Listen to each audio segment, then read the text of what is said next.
Good morning to my Hempstead Baptist family. It's good to be with you. Sorry this video is coming out about a day late. This morning we're going to be looking at a slightly different passage. I want to jump into actually our youth lesson from what would be last night. This is in Genesis 4. So as our youth group is walking through Genesis and we're asking the question, what is Genesis teaching us about God? And we're covering Genesis 1 through about 15, and we're looking at how early Genesis points us to Abraham and ultimately to God's greater promises resulting in Jesus, right? And so I'm going to pull the text up. We're dealing with the curse of Cain and Cain's line and what's going on there. And so just a little background, right? Adam and Eve sinned, they're cast out of the garden, and now they have a son. They have Cain and then they have Abel.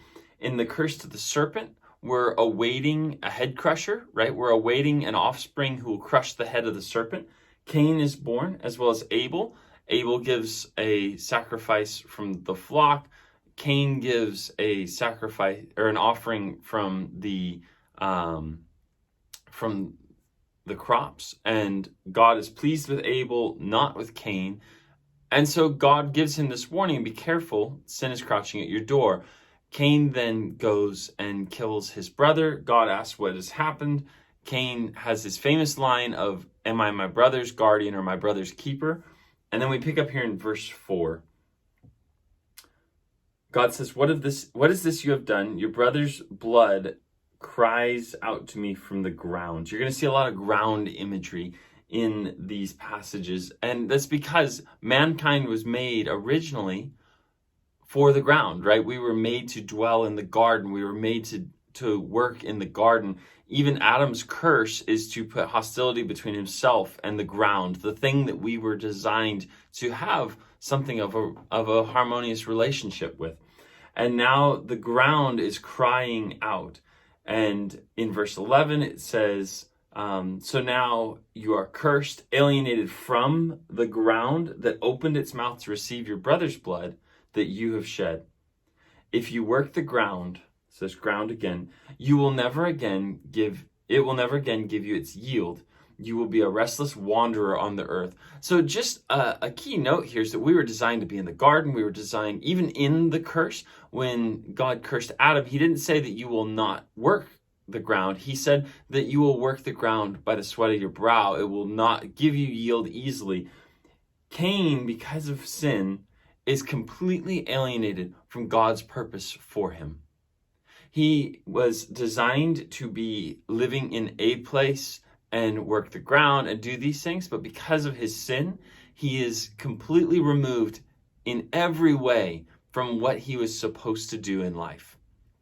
And I think that's a very pertinent point that we see, is that our sin doesn't just separate us from God, right? And thank God as Christians that we have Christ who creates this bridge that gives us new identity, gives us peace with God, gives us the ability to live in harmony with him. But sin completely separates us. There is no halfway point.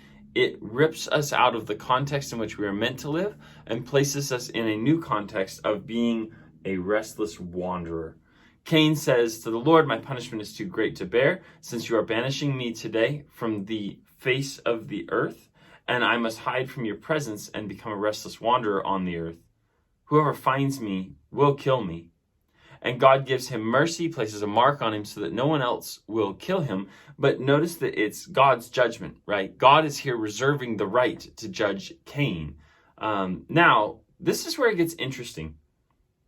After this, Cain, in verse 17, was intimate with his wife, and they conceived and gave birth to Enoch. And then Cain becomes the builder of a city. This is not a note against cities, but it is an interesting note. He was supposed to wander, and he found a place where he no longer lived in reliance on the Lord, right? He creates a place to dwell. He creates his own garden, if you will. And notice, we're not going to go through each of the people because he fathers several people. Lamech particularly is not very good. You find out if you read later. But notice all the things that are here, right? Lamech takes his two wives. And then they have some sons. These sons, they do some things. They become nomadic herdsmen. They become musicians. They work bronze and iron. They do all these good things, right? Nothing that they're doing here is necessarily a bad thing.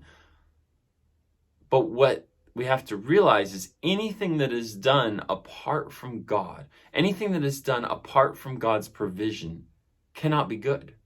Anything we do in our lives that we try to create for ourselves on our own merits, for our own sake, cannot be good and will not be good. And ultimately, we know that the line of Cain is wiped out. So just an interesting passage here, that the Lord created us for a purpose, but our sin separates us from that purpose. How often in our daily lives, Christian, do we find ourselves in opposition to God's purpose because we want our sin? We want to help our sin flourish. Whether it's consciously or subconsciously, we allow ourselves to step into sin and to live for it and to hunger for it and to hope to see it propagate and grow and to think that by doing good things, I'm actually fulfilling God's purpose, when in all reality, anything without God cannot be. Anything without God will not be good. So that's Genesis 4. That's where we're in youth group. So if you want to be praying for the youth group, we're slowly walking through Genesis, asking questions. What is Genesis teaching us about this great God and the narrative that we see and what he is up to? So I hope you're doing well. I hope you're seeking the Lord in everything that you do. I hope that we are willing to set ourselves aside and not give over to our sins so that we can honor the Lord. I hope you have a great day, church.